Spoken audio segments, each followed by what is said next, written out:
auspician este programa.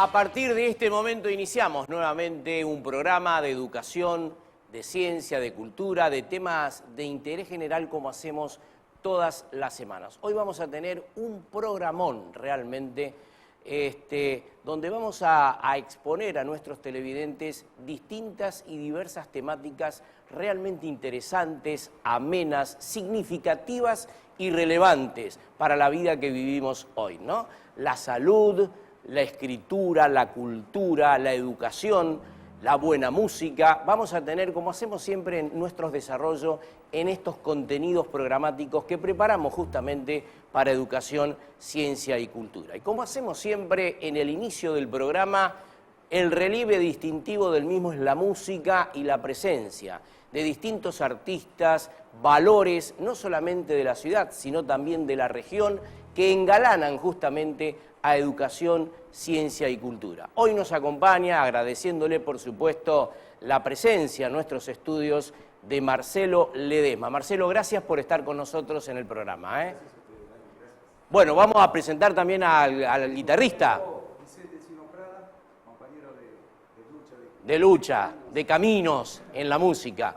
Por tal motivo, con esta presentación entonces iniciamos con buena música, una buena, muy buena voz de Marcelo Ledesma.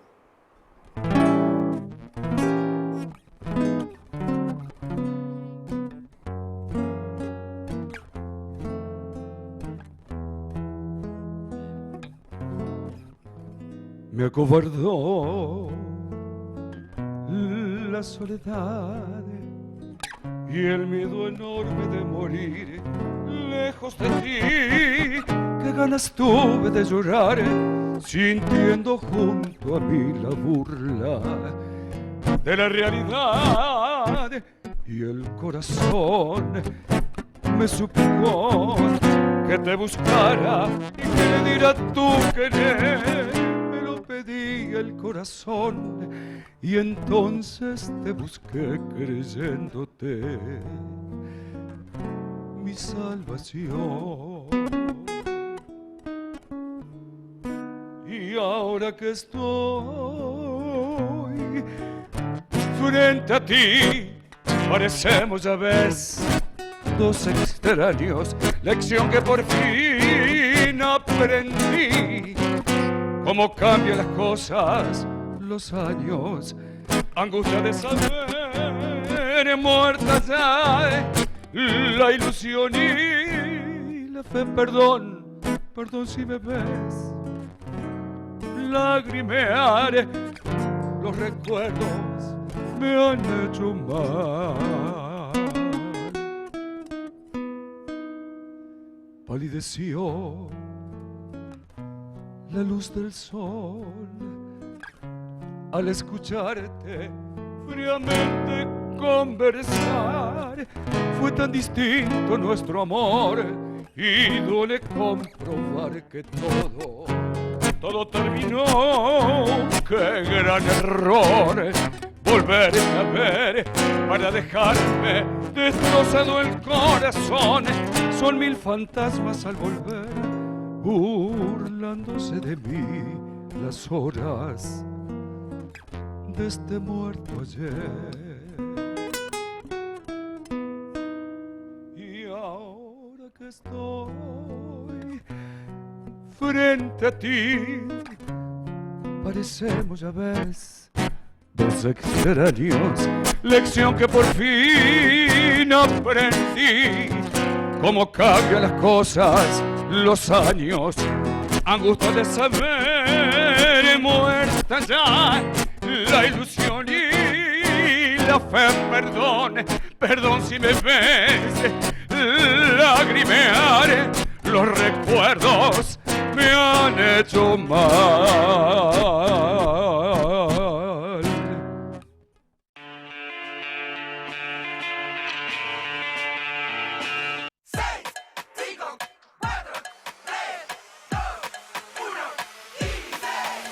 Son solo 6 pasitos, 15, 6, 5, 4, 3, 2, 1, 15. Son solo 6 pasitos. A la suerte hay que ayudarla. Con el Kini estás a 6 pasos de tus sueños. ¿Qué esperás para cumplirlos? 6, 5, 4, 3, 2, 1, 15. Llegó Billetera Santa Fe. Todos los beneficios que necesitas para tus compras y tus ventas a un clic a través de la app Plus Pagos. Simple de usar, transparente, segura y sin gastos extras ni complicaciones. Santa Fe Provincia. Amén, Asociación Mutual de la Educación Nacional, siempre ofreciendo los mejores servicios a sus asociados. Corrientes 370-448-0240, Rosario. Consejo Municipal de Rosario. Escuchar, dialogar, proponer, legislar. Un consejo en movimiento. La Municipalidad de Capitán Bermúdez y su intendente Daniel Sinali, siempre junto a la educación, la ciencia y la cultura. Escuchar para legislar, dialogar para garantizar derechos y construir una provincia más justa. Cámara de Diputados de la provincia de Santa Fe. AMET, Asociación del Magisterio de Enseñanza Técnica, la verdadera defensa de la educación técnica.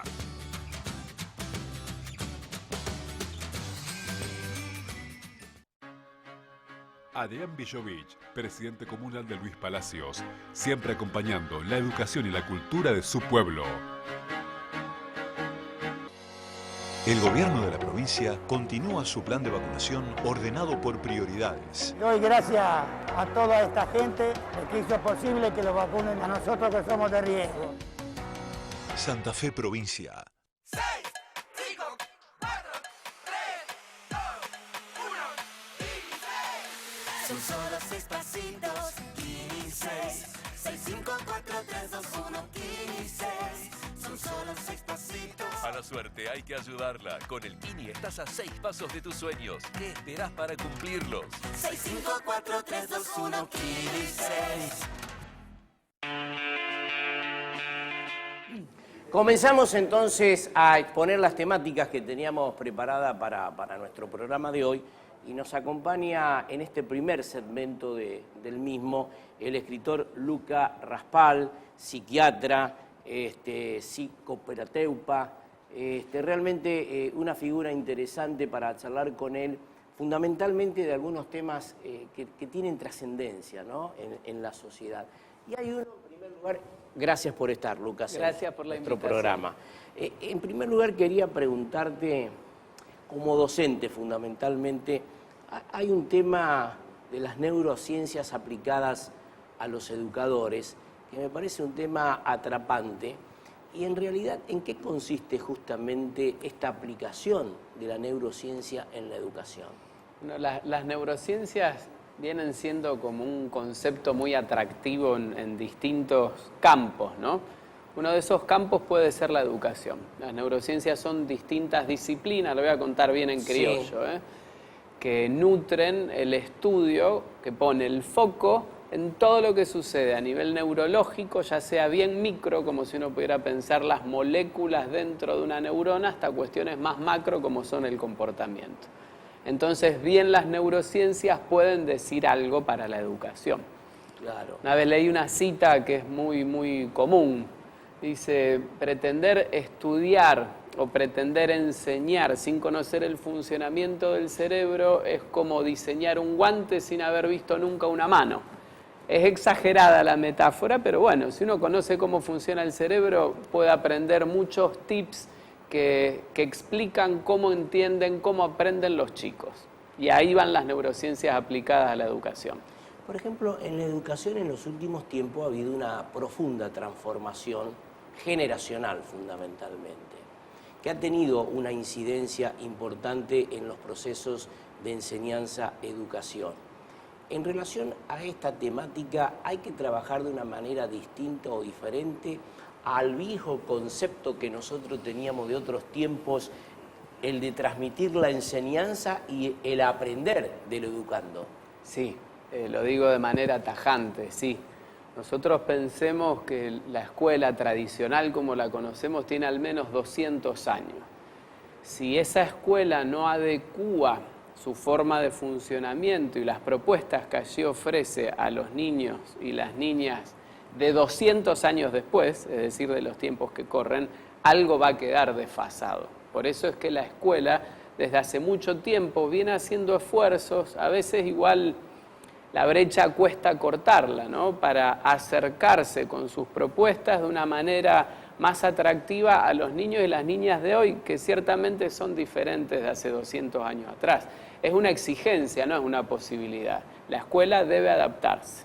Y, por ejemplo, ¿cuál es el rol de esta penetración que hemos tenido en los últimos años de los avances tecnológicos? Y bueno, es enorme en muchas dimensiones, no voy a hacer tiempo a explicarlo, pero intentaré hacerlo medianamente. Por un lado, las tecnologías ganaron el campo y entonces en la educación también se tiene que enseñar desde ese lugar. Los chicos son muy amigos de las pantallas, tienen muchas facilidades también para ese recurso, que ciertamente será un recurso que cada vez más tengan que aplicar en sus trabajos, ¿no? Entonces, la educación formal, también la no formal, tiene que empezar a meterse en esas tecnologías y lo viene haciendo. Y por otro lado, la cabeza de los más chiquititos se viene seteando, se viene como formateando a un lenguaje y por eso hablamos de nativos digitales. Y ahí la verdad que cuesta mucho, porque si uno imagina, ¿no?, un pibito de 3 años, de 4, cuando ya está en el nivel primario, ya tiene 6 años o más, cuando está en el aula, en esa propuesta que se parece a la de 200 años atrás, con un docente que pretende explicar las cosas, ese mundo le va muy lento al lado de lo que consume habitualmente, que es una pantalla con destellos, con luces, con un bombardeo de estímulos sonoros, de estímulos visuales, con interacción. Entonces hay que ir acomodando un poco a las cabecitas de los chicos y las chicas de hoy. Y por ejemplo, porque nosotros hemos abordado muchas veces en nuestros programas la importancia saludable de la alimentación, por ejemplo. Sí. ¿Cuál es también la importancia de la alimentación en concordancia con el cerebro?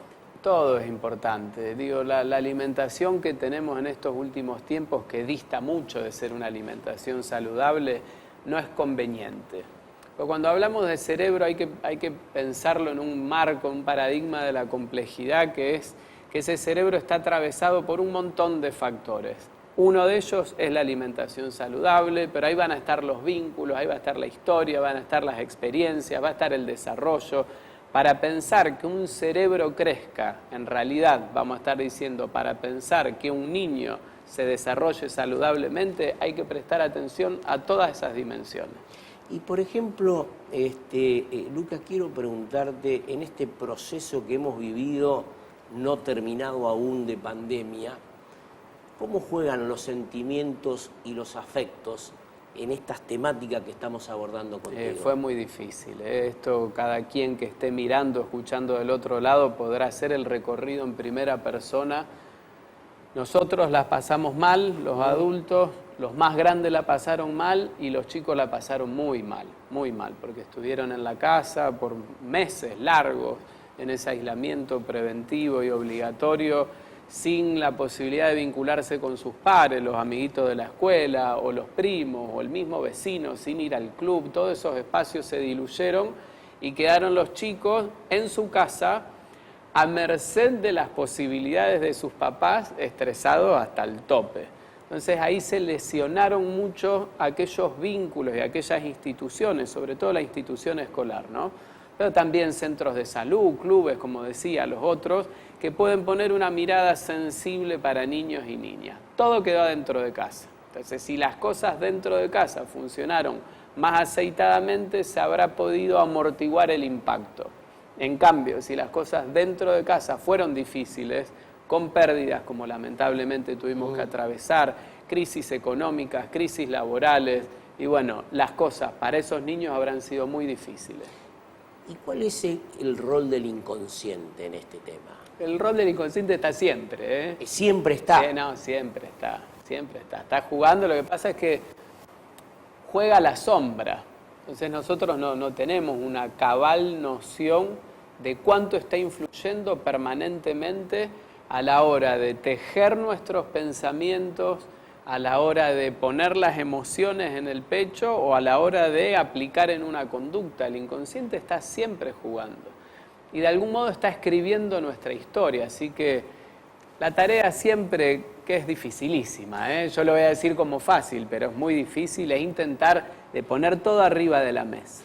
No, te pregunto esto, Lucas, porque nosotros hemos conocido la educación desde la presencialidad fundamentalmente, y en los últimos tiempos hemos tenido que irnos a la virtualidad.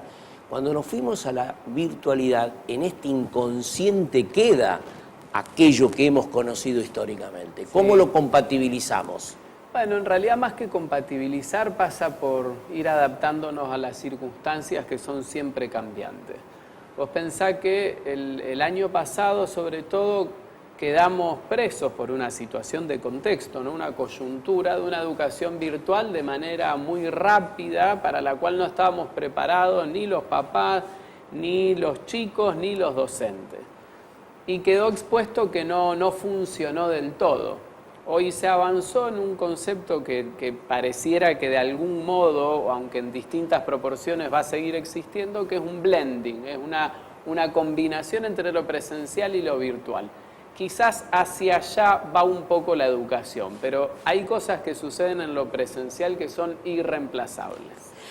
Lucas, más allá de varios libros que ha editado, hay uno que me ha llamado poderosamente la atención, inclusive lo ha presentado en Homo Sapiens recientemente, este libro que se llama Si hay suelo, no hay techo, lo estoy mostrando en cámara. Realmente un libro apasionante porque su eje directriz temático es justamente la crianza de los niños, ¿no? Sí. No es un dato menor en los tiempos que vivimos hoy. No es un tema menor y yo lo que celebro ante todo, más allá del libro, es de que hoy hagamos muchos papás y muchas mamás una pausa para pensar la crianza. Esto no existía hace 20 años atrás, no te digo hace 100, no existía. Cada quien hacía de acuerdo a lo que creía que era mejor y ahí le daba. Incluso a veces se escudaba detrás de esas frases que yo cuestiono, que son mis hijos, yo hago lo que quiero. Yo ahí arranco también a decir, no, vos no vas a hacer lo que quieras porque son tus hijos, porque hay un límite, hay un marco que es la crianza de acuerdo a los derechos, ¿no? Ahí la crianza respetuosa. Vos vas a hacer lo que quieras dentro de esa ventana, porque si no, no estás respetando a tu hijo. Y a partir de ahí arranca a desandarse todo un camino en 50 capítulos que son muy ágiles, ¿no? A menos, pero que te van haciendo pensar a cada rato. Y por ejemplo, en el final, Lucas, ha cambiado mucho la vida y decíamos hace momentos atrás de la incorporación tecnológica, ¿no?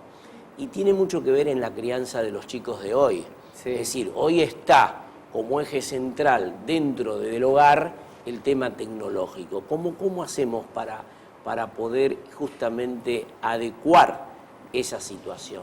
Las pantallas están, yo siempre pretendo sacarlos de ese lugar que le queda de ser una especie de anticristo a la pantalla, ¿no? Como si el apocalipsis viniera de la mano de la tecnología, no viene de ahí. Un papá, una mamá, un tío, un abuelo, quien fuere que pueda poner los límites necesarios, no va a estar descuidando a sus hijos. Ahora, si no hay límites, probablemente los descuide. Yo no dejaría, o intento hacerlo cada día, ¿no? Es un trabajo, que a mis hijos los eduque las redes de comunicación. Yo no dejaría que sea Facebook o Instagram quien elija qué es lo que ellos van a ver. Claro. Ahí tenemos que estar nosotros. La presencia fundamental. Siempre, cercana, sensible, amorosa, y eso no tiene nada que ver con no poner límites. Lucas, ha sido muy amable por estar con nosotros. En otros programas vamos a ir profundizando, porque este tema de la crianza de los chicos es todo un desafío en estos tiempos que se viven, ¿eh? Bueno, muchas gracias por la invitación, cuando quieras. Nosotros vamos a una pequeña pausa y luego seguimos en Educación, Ciencia y Cultura.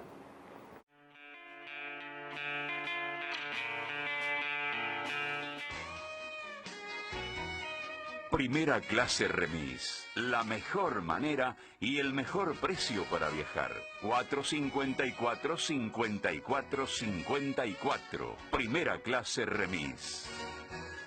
6, 5, 4, 3, 2, 1, inicie. Son solo 6 pasitos, 15. 6, 5, 4, 3, 2, 1, 15. Son solo 6 pasitos. A la suerte hay que ayudarla. Con el Kini estás a 6 pasos de tus sueños. ¿Qué esperás para cumplirlos? 6, 5, 4, 3, 2, 1, 15. Llegó Billetera Santa Fe. Todos los beneficios que necesitas para tus compras y tus ventas a un clic a través de la app Plus Pagos. Simple de usar, transparente, segura y sin gastos extras ni complicaciones. Santa Fe Provincia. La Municipalidad de Capitán Bermúdez y su intendente Daniel Sinali, siempre junto a la educación, la ciencia y la cultura. Consejo Municipal de Rosario. Escuchar. Dialogar. Proponer. Legislar. Un consejo en movimiento. La democracia se construye desde el diálogo y la participación. Cámara de Diputados de la Provincia de Santa Fe. Distribuidora La María. Gran variedad de mercadería para tu negocio. Elaboración propia de productos lácteos. Especialidad en quesos. Precios muy competitivos. Distribuidora La María. Eva Perón 151, Capitán Bermúdez. Teléfono 341-491-3305. Los esperamos. 6, 5, 4, 3, 2, 1, inicie. Son solo 6 pasitos, 15. 6, 5, 4, 3, 2, 1, 15. Son solo 6 pasitos. A la suerte hay que ayudarla. Con el Kini estás a 6 pasos de tus sueños. ¿Qué esperás para cumplirlos? 6, 5, 4, 3, 2, 1, 15.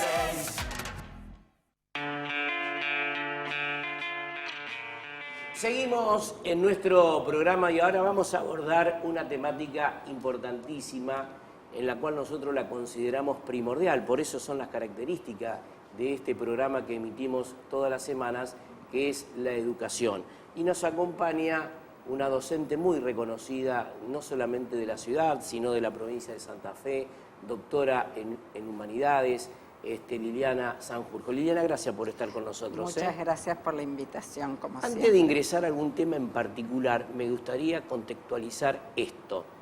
¿Cómo analiza esta ley de educación que se aprobó en la Cámara de Diputados de Santa Fe? Si tiene conocimiento de alguno de los aspectos de esa ley.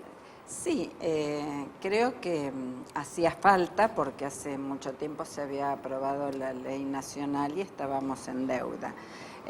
Creo que debió haber sido quizás un poco más participativa con los interesados, que son los docentes, Claro. ¿cierto? Siempre, a lo mejor el proceso lleva más tiempo, sin duda un proceso participativo lleva más tiempo, pero en general el producto suele ser mejor. De todas maneras, bueno, es bueno que se haya aprobado y además siempre hay posibilidad de ir haciendo sobre la marcha algunos agregados o cuestiones que haya que revisar, ¿no? Liliana, usted viene haciendo hace mucho tiempo un trabajo importante en la formación y en la capacitación de docentes. Y siempre está en debate esta nueva escuela que tenemos hoy, fuera de la pandemia, que después la vamos a abordar. ¿Cómo tenemos la formación de los docentes hoy para que puedan ir a traspolar, a trasladar esos conocimientos que se aprenden desde la formación a una escuela, a una nueva escuela que seguramente vamos a tener? Bueno, yo suelo ser muy defensora y optimista de la formación docente, la conozco muy en profundidad, porque además he estado muchísimos años en distintos cargos en la formación docente de la provincia y además soy formadora de docentes en la universidad, así que conozco los dos subsistemas. En los últimos años se han hecho muchos cambios muy interesantes, lo que pasa que quizás demora que se vea la incidencia, porque, por ejemplo, en la provincia de Santa Fe, un cambio muy importante del que participamos los institutos de formación docente, se logró implementar en el 2009. Claro. Por lo tanto, los primeros graduados, y que siempre en las primeras cohortes se va aprendiendo, se va haciendo como algo nuevo, se graduaron porque una de las cosas importantes es que se llevó toda la formación docente a 4 años, por ejemplo, Claro. ¿no? Así que recién en el 2013 se graduaron los primeros, que también demoran, está estudiado eso, demoran algunos años en insertarse establemente al sistema, ¿no? O sea que lleva tiempo ese proceso de ver la incidencia que tienen algunas reformas en las prácticas. De por sí fue muy importante porque llevó no solo a 4 años, sino que se le da mucha importancia a la formación en la práctica docente. Ese fue un cambio realmente significativo, pero hay mucho por hacer todavía, ¿no? Por ejemplo, yo creo que no se le ha dado en todas las políticas educativas la relevancia que la formación docente tiene, porque hoy justamente estuve visitando el edificio nuevo del Instituto número 16, que está ahí cerca de la Gurruchaga. Sí, cerca de la Gurruchaga. Bueno, hay muy pocos institutos de formación docente que tienen su edificio propio. Claro. Y la gente incluso suele decir, ¿por qué no para una escuela primaria, por ejemplo? Porque si no hay formación docente, si no hay buena formación docente, no hay sistema educativo. Claro. Y durante mucho tiempo yo recuerdo haber dicho así en público muchas veces que los institutos funcionaron como ocupas de otras instituciones. Ese es el lugar que le daba la política educativa, ¿no? Así fue. Muy distinto a lo que hizo Sarmiento, más allá que uno pueda tener algunos cuestionamientos, pero hay cosas que tenía muy claras y que eran los docentes, ¿no? La formación docente, y que se empezaron a crear instituciones como las escuelas normales, cuyos edificios estaban preparados para formar docentes y duran más de 200 años, ¿no? Entonces, parece un detalle lo edilicio, pero da cuenta del lugar que ocupa una institución dentro de la política educativa, ¿cierto? Así que hay cosas que hay que tomarlas como más a largo plazo y con inversiones y con políticas educativas muy serias. Pero yo soy optimista porque es increíble la cantidad de jóvenes interesados en la docencia, eso es muy bueno.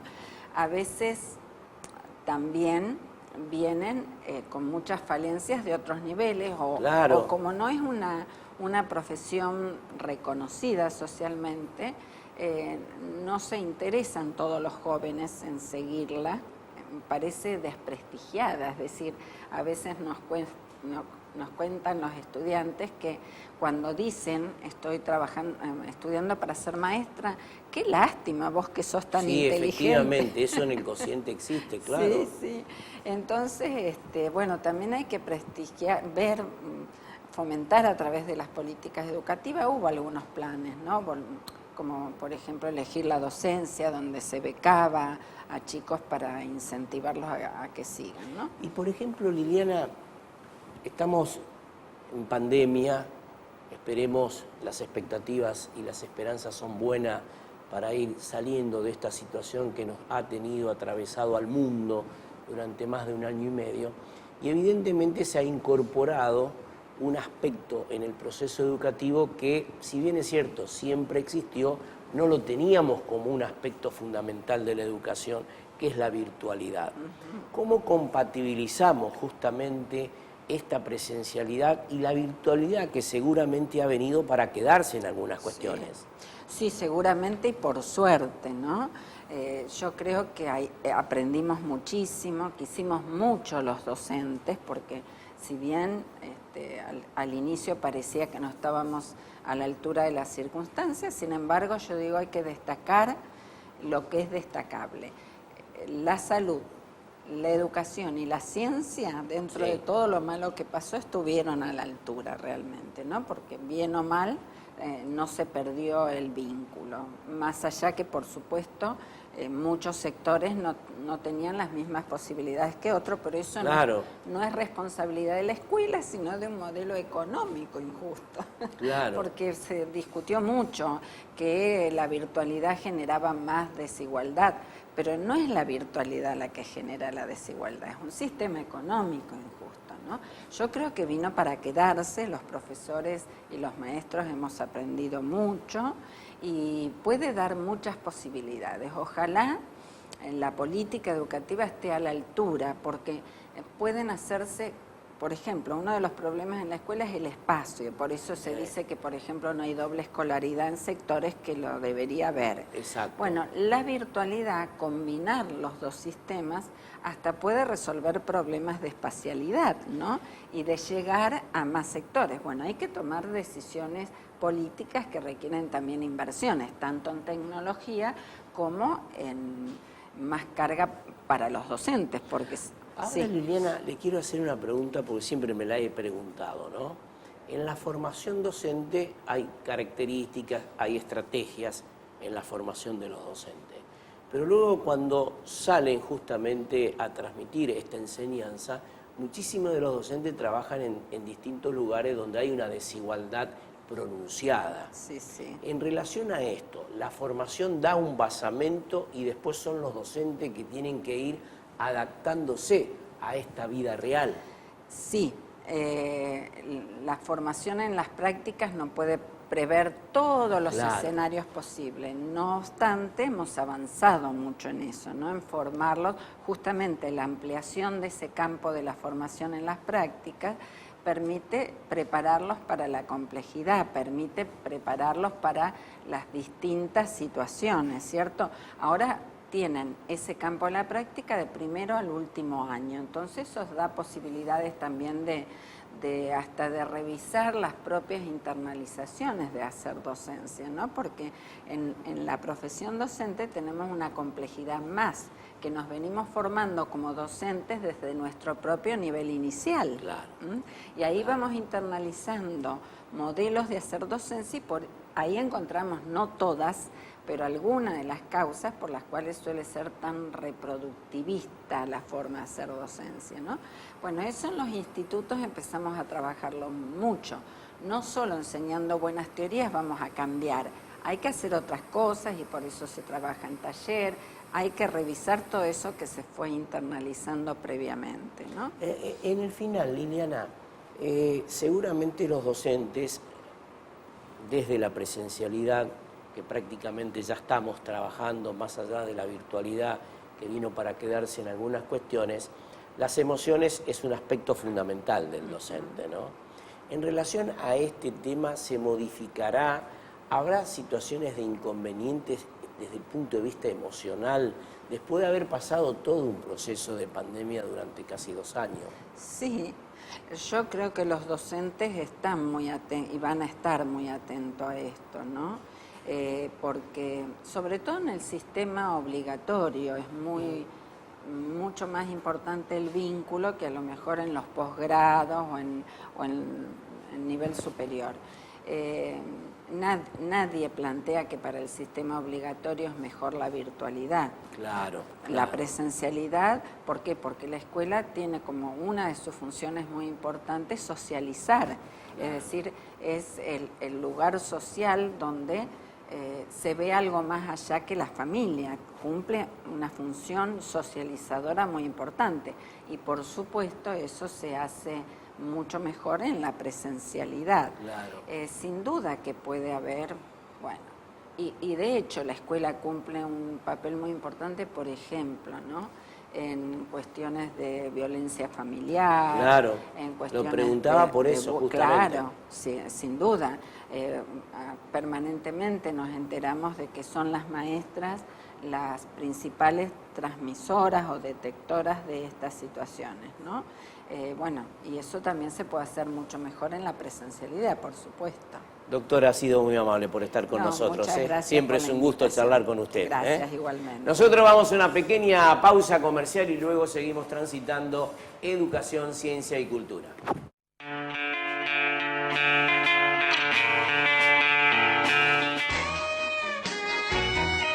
Primera clase remis. La mejor manera y el mejor precio para viajar. 454-54-54. Primera clase remis. 6, 5, 4, 3, 2, 1, 16. Son solo 6 pasitos, 15. 6, 5, 4, 3, 2, 1, 15. Son solo 6 pasitos. A la suerte hay que ayudarla. Con el Kini estás a 6 pasos de tus sueños. ¿Qué esperás para cumplirlos? 6, 5, 4, 3, 2, 1, 15. Llegó Billetera Santa Fe. Todos los beneficios que necesitas para tus compras y tus ventas a un clic a través de la app Plus Pagos. Simple de usar, transparente, segura y sin gastos extras ni complicaciones. Santa Fe Provincia. La Municipalidad de Capitán Bermúdez y su intendente Daniel Sinali, siempre junto a la educación, la ciencia y la cultura. Consejo Municipal de Rosario. Escuchar. Dialogar.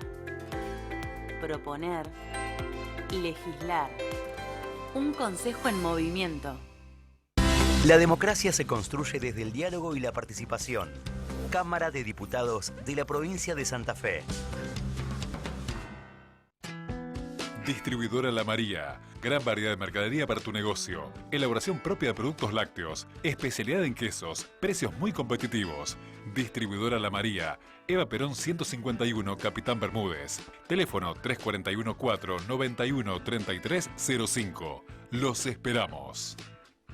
6, 5, 4, 3, 2, 1, 16. Son solo 6 pasitos, 15. 6, 5, 4, 3, 2, 1, 15. Son solo 6 pasitos. A la suerte hay que ayudarla. Con el Kini estás a 6 pasos de tus sueños. ¿Qué esperás para cumplirlos? 6, 5, 4, 3, 2, 1, 15.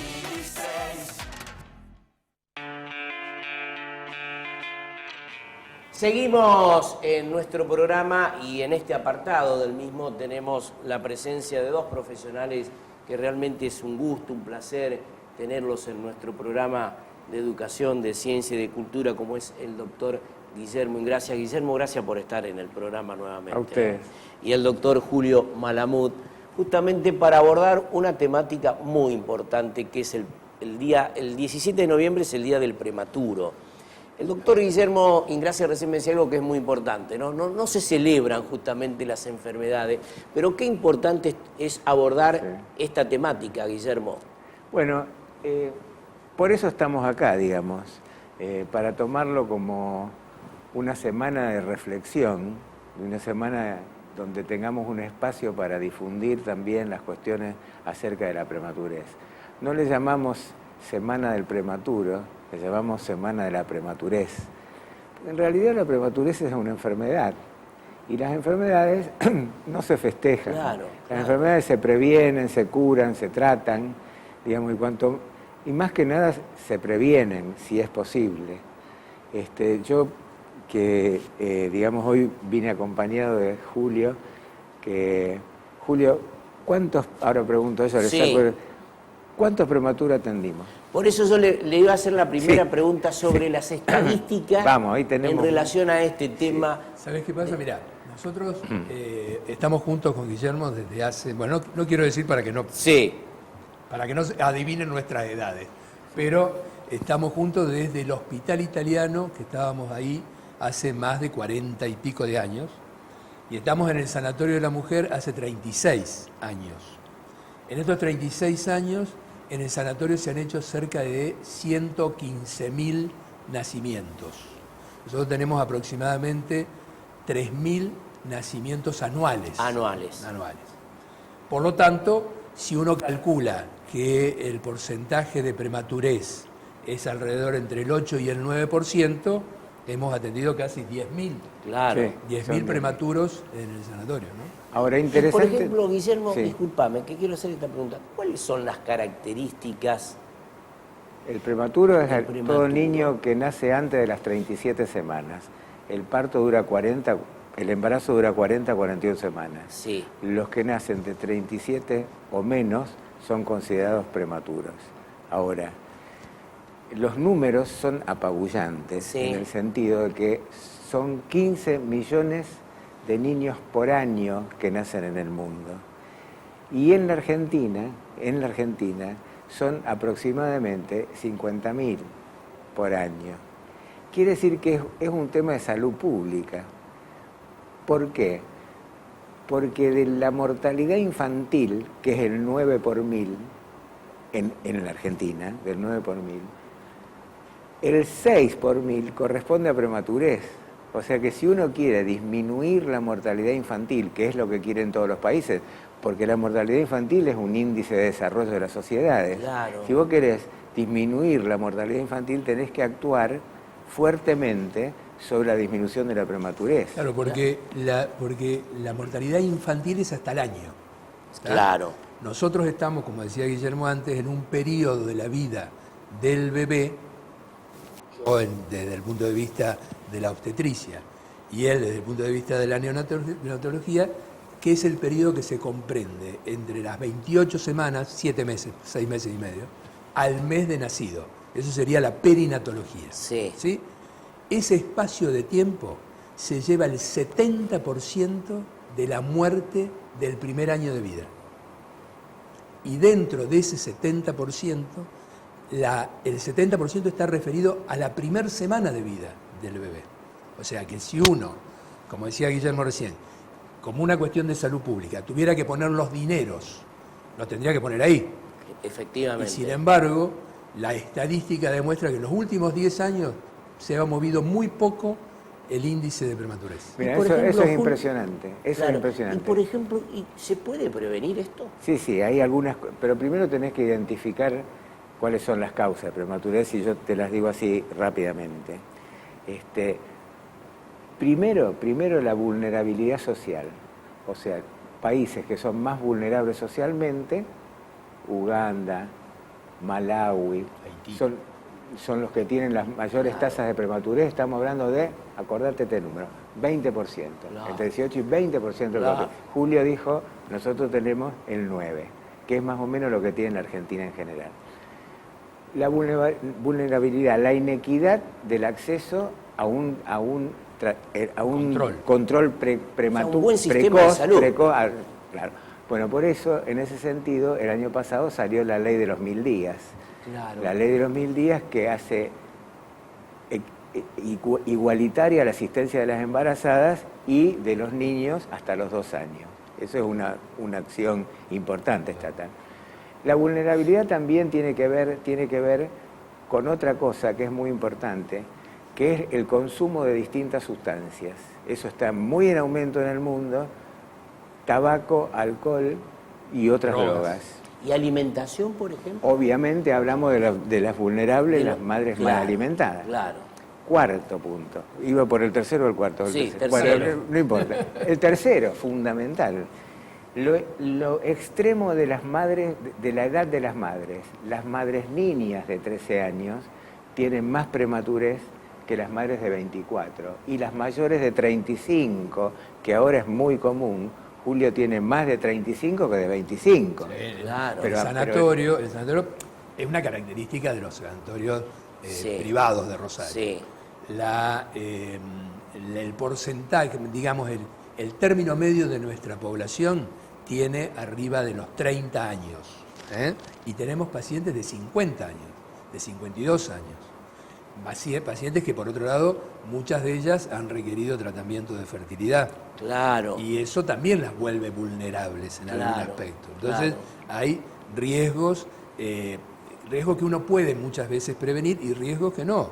Esta cuestión de la cuestión social, ojalá pudiéramos, ¿no es cierto? Sí, Es claro. decir, eso, nosotros, por ejemplo, en las maternidades públicas hay digamos, menores que que estas pacientes que estoy hablando. Pero también hay mucho porcentaje de prematurez. El otro tema es el medio ambiente. El medio ambiente, Fundamental. estamos en la zona fumigada por excelencia.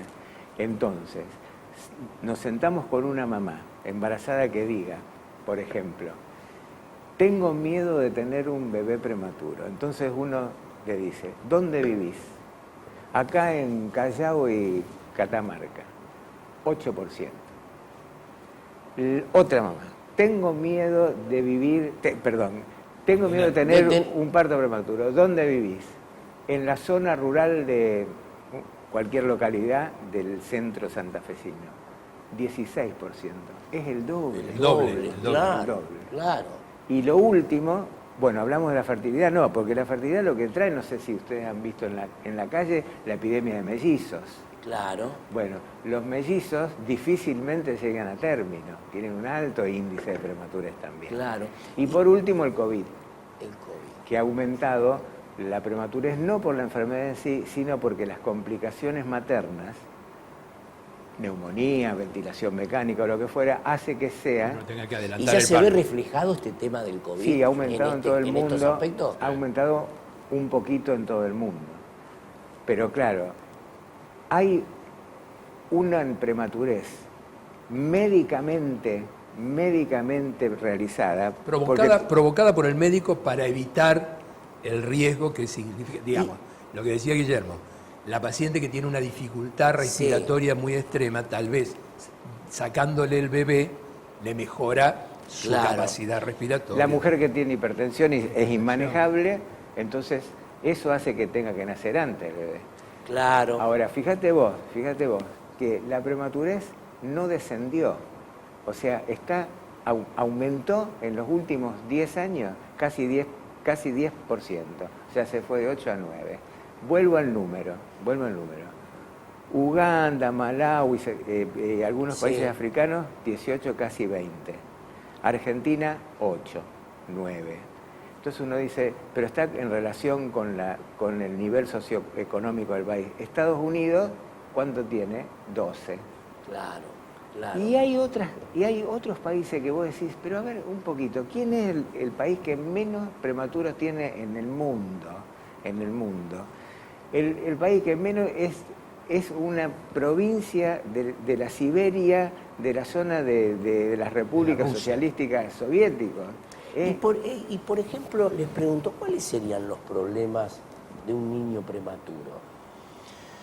La verdad que son problemas, Guillermo lo puede decir mejor que yo te puedo decir cómo puedo tratar de evitar eso, ¿no es cierto? Nosotros buscamos siempre lo que es prevención, se llama prevención primaria, es decir, tratar de evitar que sucedan las cosas, ¿no es cierto? Para eso necesitamos una mujer bien nutrida, que tome el famoso ácido fólico, que se cuide, que tenga buenos hábitos, que no tenga droga, que viva en un lugar adecuado, todo ese tipo de cosas. A partir de ahí nosotros tenemos, hay un momento específico que nosotros debemos hacer estudios específicos, que es la ecografía. Son 3 momentos muy importantes en el embarazo. En el primer trimestre, en el segundo trimestre y en el tercer trimestre. Sobre todo en el primero y en el segundo trimestre, nosotros podemos hacer una valoración de lo que es el cuello del útero. El cuello del útero es la parte, ¿no es cierto?, bien finita, que tiene esa pera que es el útero, ¿no es cierto? Nosotros a través de la ecografía podemos medir el útero y ver si está reducido, se hace medicación adecuada. Y podemos prevenir esta cuestión del parto prematuro. En parte, por supuesto. Sí, pero bueno. ¿Y si nacen, por ejemplo, Guillermo? Y si nacen. El inmaduro... Porque debe haber distintos grados, ¿no? Sí. El inmaduro es una naranjita que se cayó antes del árbol, o la sacaron, pero tiene todos sus gajos. Ahora, el inmaduro bajo peso es una naranjita que también tiene todos sus gajos verdes, pero le faltan gajos.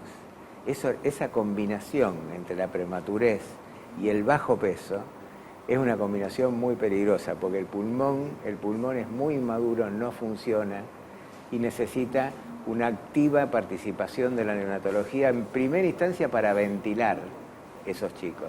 Ahora, y requiere todo de un seguimiento exhaustivo. Tanto ellos como nosotros tenemos dos cuestiones para actuar. Una, preventivamente, con el uso de corticoides. Eso ha sido una revolución.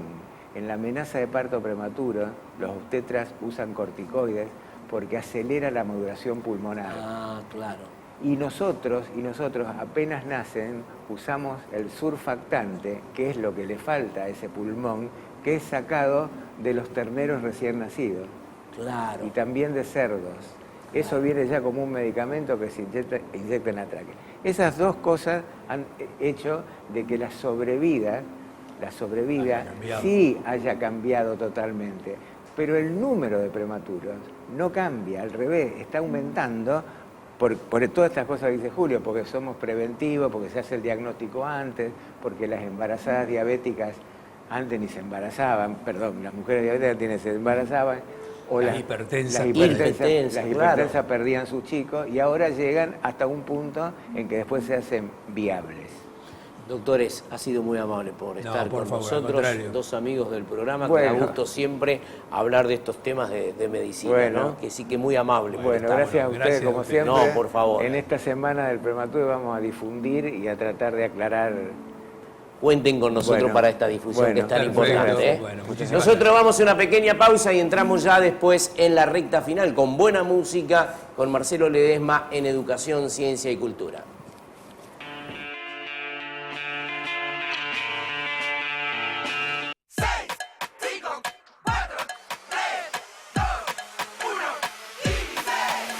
Son solo 6 pasitos, 15, 6, 5, 4, 3, 2, 1, 15. Son solo 6 pasitos. A la suerte hay que ayudarla. Con el Kini estás a 6 pasos de tus sueños. ¿Qué esperás para cumplirlos? 6, 5, 4, 3, 2, 1, 15. Llegó Billetera Santa Fe. Todos los beneficios que necesitas para tus compras y tus ventas a un clic a través de la app Plus Pagos. Simple de usar, transparente, segura y sin gastos extras ni complicaciones. Santa Fe Provincia. Amén, Asociación Mutual de la Educación Nacional, siempre ofreciendo los mejores servicios a sus asociados. Corrientes 370-448-0240, Rosario. Consejo Municipal de Rosario. Escuchar. Dialogar. Proponer. Legislar. Un consejo en movimiento. La Municipalidad de Capitán Bermúdez y su intendente Daniel Sinali, siempre junto a la educación, la ciencia y la cultura. Escuchar para legislar, dialogar para garantizar derechos y construir una provincia más justa. Cámara de Diputados de la provincia de Santa Fe. AMET, Asociación del Magisterio de Enseñanza Técnica, la verdadera defensa de la educación técnica.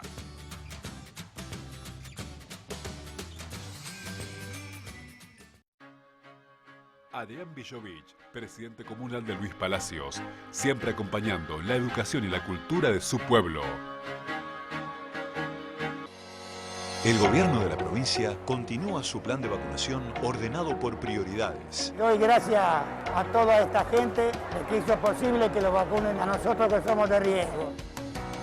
Santa Fe Provincia.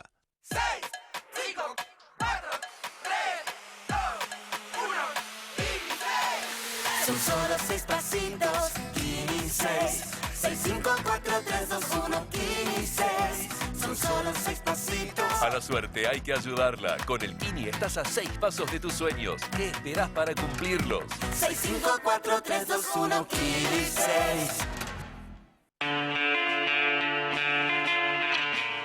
Llegamos al final del programa, nos vamos con buena música, con la voz de Marcelo Ledesma. Nosotros volveremos la próxima semana para volver a exponer temas realmente interesantes, muy formativos, acostumbrados a educación, ciencia y cultura.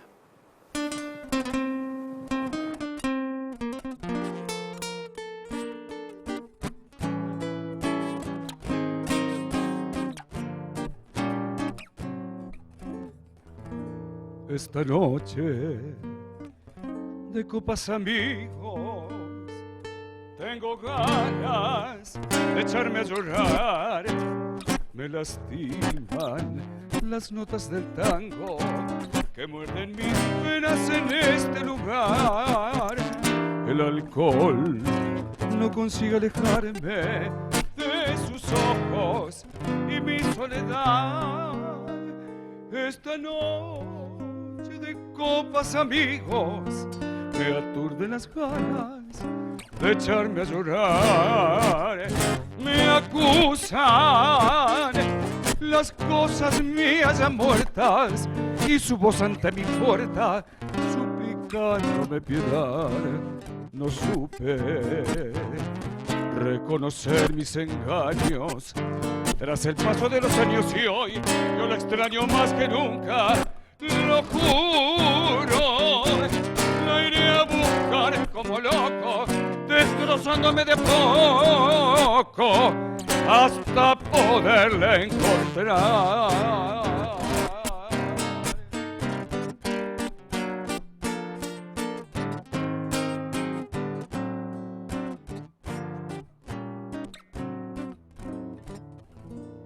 Ella puso sosiego a mi vida, tantas noches de amor me brindó. Si pudiera volver a su lado, besarle los ojos, pedirle perdón. Me acusan las cosas mías ya muertas y su voz ante mi puerta suplicándome piedad. No supe reconocer mis engaños tras el paso de los años y hoy yo le extraño más que nunca. Lo juro, la iré a buscar como loco, destrozándome de a poco hasta poderle encontrar.